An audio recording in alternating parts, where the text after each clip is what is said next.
My fiancée left me out of the family trip I paid for because her mom brought her ex, so I shut off the cards and left them broke abroad. My entire world crumbled the moment I saw him on her video call. My fiancée, in Spain, on a trip I paid for, sitting across from her ex-boyfriend. And the worst part? She didn't want me to know. That single image burned into my mind, the restaurant flickering with candlelight, the clinking of glasses, a romantic scene, funded by me, tainted by a betrayal I never saw coming. This story, though, doesn't start with that gut punch. It starts with me, Ethan, being kind of an idiot. I thought generosity and trust were the same thing, and I was dead wrong. I'm 34, an architect in Atlanta, and I'm not rich, but I'm comfortable. I'm the kind of guy who maxes out his retirement and actually reads the fine print on his credit cards. I've always been careful with money. 3 years ago, I met Olivia at a friend's wedding. She was a bridesmaid, I was at the singles table, and honestly, she was the most beautiful woman I'd ever talked to. The kind of person who just lights up a room without even trying. We started dating 2 weeks later, and within 6 months, I just knew. She was it. The person I'd been waiting for, the one who made me want to build a future, not just a career. She moved into my apartment after a year. We adopted a cat together. We talked about kids, where we'd retire, all the normal stuff couples do when they're planning forever. I proposed last March at a cute little Spanish restaurant downtown. Got down on one knee right there between the tables. She said yes before I even finished the question. I remember thinking, this is what happiness feels like, that complete certainty that you've made the right choice. Everything was good until about 6 months ago. Olivia started talking about her family more, especially about how her mom, Eleanor, had always dreamed of visiting Spain but never had the money. Olivia's family wasn't poor, but they definitely weren't comfortable. Her dad was in construction, her mom was a part-time bookkeeper, so a trip to Europe was just never in the budget. Olivia mentioned it maybe 3 times over a few weeks, never directly asking, but always with this wistful, sad tone, like it was an impossible dream. One night, after dinner, I just said it. I told her I'd pay for the whole family to go to Spain for 10 days. I watched her face light up, and I felt like a hero. Like I was doing this incredibly generous thing for the people who raised the woman I loved. Looking back, I can see how naive that sounds, how easily manipulated I was. But at the time, it felt right. It felt like what you're supposed to do when you're joining a family. The trip was set for late September. Olivia, her mom Eleanor, and her younger sister, Chloe, who's 26 and works in marketing. I started planning everything in July. I booked the flights through my credit card to get the points. Reserved hotels in Madrid, Barcelona, and Seville, nice places, but not luxury. 3-star spots with good reviews. And I set up a separate checking account just for the trip expenses. I transferred $8,000 into it, gave Olivia the debit card, and told her to use it for food, museums, train tickets, anything they needed. I specifically told her, I trust you. Use it for whatever makes the trip better. I want you guys to enjoy this without worrying about money. And I meant it. I really did. I wasn't trying to control anything. I wasn't asking for receipts or checking the balance every day. I just wanted them to have a good time. Olivia kept saying thank you, how lucky she was, how her mom was going to cry when she found out. Honestly, I felt amazing, like I was investing in my future family. The only weird part was that I wasn't going with them. Olivia said her mom wanted it to be a girls' trip, some bonding time before the wedding. I didn't think anything of it because I had a big project at work anyway and couldn't really take 10 days off. They left on a Friday morning in late September. I drove them to the airport at 5 a.m., helped with their bags, kissed Olivia goodbye, and told them to send lots of photos. The first few days seemed fine. Olivia would text me pictures of the Plaza Mayor, paella dishes, her mom smiling in front of fountains. We video called every evening around 8 p.m. my time, which was 3 a.m. in Spain. But something felt off during those calls, and I couldn't put my finger on it at first. Olivia would always step out onto a balcony or into a bathroom, never showing me the room or who else was around. And her answers to my questions were slightly weird. Like when I asked what they did that day, she'd give me this vague rundown that didn't include much detail. I told myself I was being paranoid, that she was probably just tired or trying not to wake up her mom and sister. But there was this knot in my stomach that got tighter every night. I hated that feeling, because I didn't want to be the jealous, controlling boyfriend who doesn't trust his fiancée. On the fourth night, I called her around my usual time, and she picked up on video. She was at a restaurant. I could see candles, wine glasses. I asked her how dinner was going. She was smiling, saying it was great, the food was incredible. And then the camera shifted, just for a second. This quick pan across the table. And I saw him, clear as day, sitting right next to her with a plate of tapas in front of him. Noah. Her ex-boyfriend. The guy she dated for 2 years before me. Sitting at a table in Madrid, on my dime. My brain just froze for a second. I couldn't process what I was seeing. And Olivia must have realized, because she quickly said, "Oh, my service is cutting out. I'll call you tomorrow." And ended the call before I could say a word. I sat there in my apartment, staring at my phone screen, at my own reflection in the black glass. I felt like the entire floor had just disappeared beneath me. I didn't call her back. I didn't text. I didn't do anything for about 20 minutes, because I needed to think clearly and not let my emotions take over. I started going through the facts in my head, like I was working through an architectural problem, laying out the evidence piece by piece. Fact 1, her ex was in Spain with them. Fact 2, she hadn't mentioned it before they left. Fact 3, she'd been acting weird on our calls all week. Fact 4, she ended the call the second I saw him. This wasn't an accident.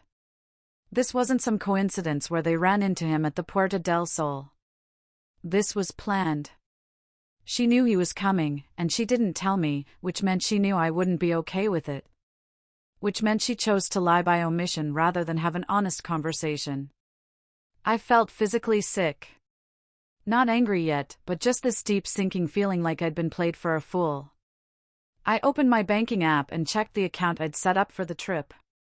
The balance showed they'd spent about $4,000 so far, which was more than I expected for 4 days. But I told her not to worry about money, so maybe they were just eating well. I sat there for probably an hour, just thinking, trying to figure out what kind of person does this. What kind of person takes their ex on a trip their fiancé paid for and thinks that's somehow acceptable? The rage came later. But in that moment, I just felt hollow, like someone had reached into my chest and removed something essential, something I didn't know I could live without until it was gone. I didn't sleep that night. I just sat on my couch in the dark, replaying that video call in my head, seeing Noah's face next to hers, seeing the wine glasses and the casual way they were sitting together, like it was completely normal. By 3 a.m., I'd made my decision. And it wasn't based on emotion. It was based on a simple principle that I should have never forgotten: my money comes with the assumption of honesty. And the second that's gone, the money should be gone, too. I wasn't going to strand them in Europe. I'm not that kind of person. The flights home were already paid for, and the hotels were prepaid through booking confirmations. They had a roof over their heads and a way back to Atlanta. But everything else, every meal, museum ticket, train ride they wanted to take, that was coming out of their own pockets now. Because I was done funding whatever this trip had actually become. At 6 a.m. Atlanta time, I logged into my bank account and froze the debit card I'd given Olivia. Then I transferred the remaining $4,000 back into my main account. It took maybe 90 seconds total. And when it was done, I felt this strange calm. Not satisfaction, exactly, but clarity. Like I'd finally stopped being a passive participant in my own life. The call came about 4 hours later. It was early afternoon in Spain, and my phone started buzzing with Olivia's name on the screen. I almost didn't answer, but I knew I had to face this eventually.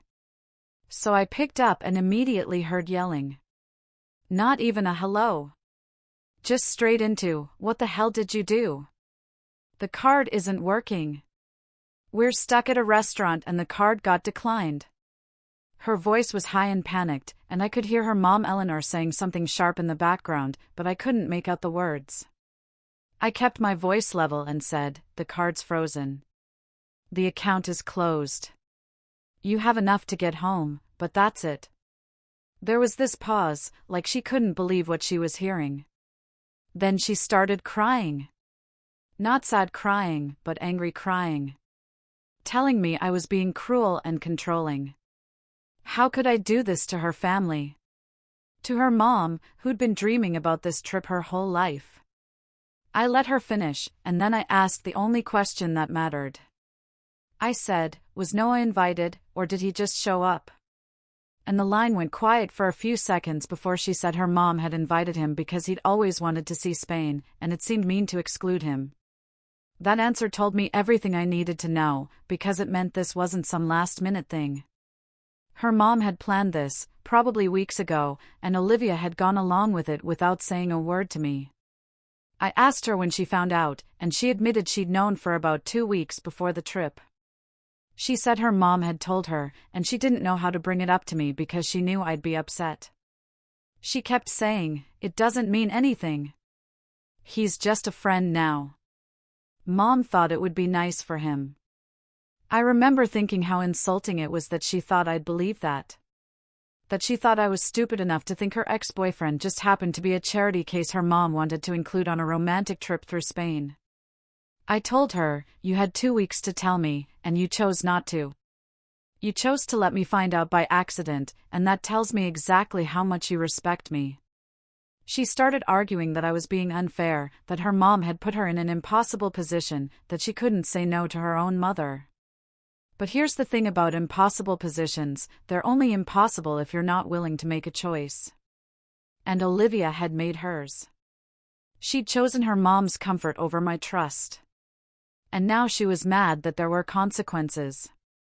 Her sister Chloe got on the phone at some point, younger and angrier than Olivia, telling me I was being petty and vindictive, and that I was ruining their trip over nothing. I asked her if she'd known about Noah coming, and she said, "Of course I knew. Everyone knew. Except me." Like I was the idiot who wasn't supposed to be in on the family secret. That hurt worse than anything Olivia had said, because it meant all three of them had sat around discussing this, probably laughing about how clueless I was, how easy it was to spend my money while lying to my face. Chloe called me controlling and said, "Real men don't use money as a weapon." And I told her, "Real partners don't lie for 2 weeks straight. I'm not controlling anything. I'm just not paying for it anymore." I could hear Eleanor in the background now, Olivia's mom, saying something about how I was being disrespectful and that she'd raised Olivia better than to be with someone so cold. The irony of her calling me disrespectful while she was the one who'd invited my fiancé's ex on a trip I funded wasn't lost on me. But I didn't bother pointing it out because these weren't people who were going to suddenly see reason. Olivia got back on the phone, and her voice had changed. It wasn't angry anymore, but pleading. She said, "Please, baby, I'm sorry. I should have told you. Just unfreeze the card, and we'll talk about this when I get home." Part of me wanted to give in, because I'd loved this woman for 3 years, and hearing her cry made my chest physically hurt. But a bigger part of me knew that if I backed down now, I'd be teaching her that lying works as long as you apologize after you get caught. I told her the decision was final. They had everything they needed to get home safely, and we'd talk when she was back in Atlanta. She asked what that meant, if I was breaking up with her, and I honestly didn't know the answer yet, so I just said, "I don't know what this means. I just know I'm done pretending this is okay." Before she could respond, I hung up and put my phone face down on the table, because I knew the calls and texts were going to keep coming, and I needed space to think. When I finally checked it a few hours later, there were over 50 messages from Olivia, apologizing, explaining, begging. From Chloe, calling me every name she could think of. From numbers I didn't recognize that I assumed were Eleanor, though I didn't bother checking. I spent that whole day in my apartment, just sitting with what had happened, trying to figure out how I'd missed the signs that Olivia wasn't the person I thought she was. The thing that kept coming back to me wasn't even about Noah being there. It was about the lying. About how easy it had been for her to look me in the eye every day for 2 weeks, knowing what was coming, and not saying anything. That's not a mistake. That's not a moment of weakness. That's a character trait. And if she could lie about this, she could lie about anything. I thought about all the times she'd stepped away during our video calls. How she'd never shown me who else was in the room. How she kept her answers vague like she was trying not to slip up. She'd been managing me, feeding me just enough information to keep me happy while hiding the truth. And that realization made me feel like I'd been dating a stranger. My brother called that evening after Olivia apparently reached out to him, and he asked me what was going on in this careful voice, like he was talking to someone on a ledge. I told him the whole story, and he was quiet for a minute before saying, "Man, that's messed up, but are you sure freezing the card was the right move?" I asked him what he would have done, and he admitted he didn't know, but he said it felt extreme. Everyone wanted to tell me I'd gone too far, that I should have just had a conversation. But none of them seemed to understand that the conversation was supposed to happen before the lying, not after. I didn't cut off the card to punish Olivia. I cut it off because continuing to pay for that trip would have meant accepting what she'd done. And I wasn't going to do that. The money wasn't the point. The money had never been the point. It was about drawing a line and saying, this is where my generosity ends, and my self-respect begins. That night, I lay in bed staring at the ceiling, and I realized something that genuinely scared me. I realized that if I took her back without real consequences, this would be my marriage. A relationship where she made decisions behind my back, and apologized only when she got caught. I thought about being 45, with kids and a mortgage, and finding out she'd been hiding things for years, bigger things than an ex-boyfriend on vacation. And I knew I couldn't let this go just because confronting it was uncomfortable. She'd chosen to protect her mom's feelings over our relationship, and that told me everything about where I ranked in her priorities. They got back to Atlanta 5 days later, and I knew because Olivia texted me from the airport asking if I'd come pick them up. I didn't respond, because the answer was obviously no, and I figured silence said that clearly enough. She called twice and I let it go to voicemail. When I finally listened to the messages, she sounded exhausted and defeated, saying they'd taken an Uber and that she wanted to talk as soon as possible. I'd spent those 5 days preparing for this conversation. Not rehearsing lines, but getting myself into the right headspace. Reminding myself that love doesn't mean accepting disrespect, and that sometimes the hardest thing and the right thing are the same thing. She showed up at my apartment the next morning. She still had her key, so she let herself in. I was sitting on the couch with coffee when she walked into the living room. She looked terrible, tired, pale, like she'd been crying for days. My first instinct was to comfort her, because that's what 3 years of loving someone does to you. But I stayed seated and asked her to say what she came to say. She sat down across from me and started apologizing, telling me she knew she'd messed up and that she should have told me about Noah from the beginning. She said her mom had sprung it on her 2 weeks before the trip, that Noah had apparently been talking about wanting to visit Spain, and Eleanor thought it would be nice to include him since he'd always been good to their family. Olivia said she panicked and didn't know how to tell me, because she knew I'd either be hurt or try to stop the trip entirely. And she convinced herself it would be easier to just let it happen and deal with the fallout later. I asked her if she understood why that was worse, why choosing to hide it was worse than the actual situation. And she nodded and said she did now, but at the time, she was just trying to keep everyone happy. That phrase, trying to keep everyone happy that's what made me realize this wasn't fixable, because she'd included everyone in that equation except me. I told her, you weren't trying to keep me happy. You were trying to keep me ignorant. There's a difference. She started crying again, saying she loved me and that this didn't change anything between us. But it changed everything between us, because I'd spent 3 years thinking I was with someone who valued honesty. And it turned out I was with someone who valued avoiding conflict more. I asked her about Noah, about what he was doing there beyond just tagging along. And she swore nothing happened between them, that he slept in a separate room and they barely talked except at group dinners. I told her I actually believed that, because this wasn't about whether she cheated. It was about whether she respected me enough to include me in decisions that affected our relationship. She kept saying her mom had put her in an impossible position. That if she'd said no to Noah coming, her mom would have been hurt and angry. I looked at her and said, "So, you chose your mom's comfort over my trust, and now you're surprised that has consequences?" She didn't have an answer for that. She just sat there crying and asking what she could do to fix this. I'd been thinking about that question for days, and I'd realized there wasn't anything she could do. Because the problem wasn't a mistake. It was her instinct when faced with a difficult choice. Her instinct was to lie and smooth things over and hope for the best. That's not something you fix with an apology. That's something fundamental about how a person operates. I told her I needed time, that I wasn't making any permanent decisions right then, but that I couldn't just go back to normal like nothing happened. She asked if I wanted her to move out, and I said yes, at least temporarily, because I needed space to think without her physically being in my apartment. She looked devastated and asked if this meant we were breaking up. And I told her, honestly, I don't know what this means yet, but I know that right now I don't trust you. And I don't know if that's something I can get back. She packed a bag that afternoon, took some clothes and toiletries, and the cat, because she'd always been closer to him anyway. And when she left, she turned at the door and said, "I'm so sorry, Ethan. I never meant to hurt you." I believe she never meant to hurt me, but I also knew that intention doesn't erase impact. And the impact of her choices was that I'd spent 2 weeks feeling like an idiot while funding a vacation that included her ex-boyfriend.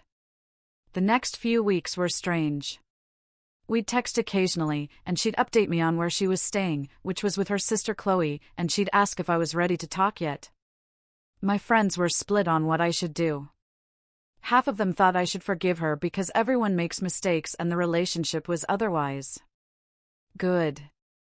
The other half thought I should walk away because if she'd lie about this, she'd lie about anything.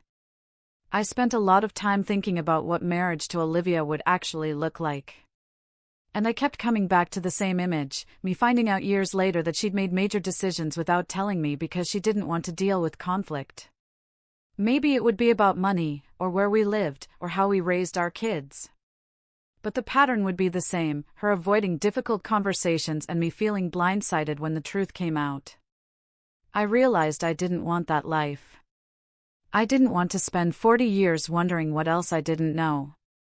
About a month after she moved out, I asked her to meet me for coffee. And I told her I couldn't do this anymore, that I loved her, but I didn't trust her, and I didn't see a path back to trusting her. She cried and asked if I was really going to throw away 3 years over one mistake. And I told her, it's not one mistake. It's a choice you made every single day for 2 weeks. Every time you looked at me and didn't tell me what was happening, you chose this outcome. She left that coffee shop, and I haven't spoken to her since, except through text about logistics, who keeps what furniture, that kind of thing. Her family thinks I'm cruel. I know that because Chloe posted something vague on social media about men who use money to control women. And I'm sure Olivia's told her version of the story where I'm the villain who abandoned her over nothing.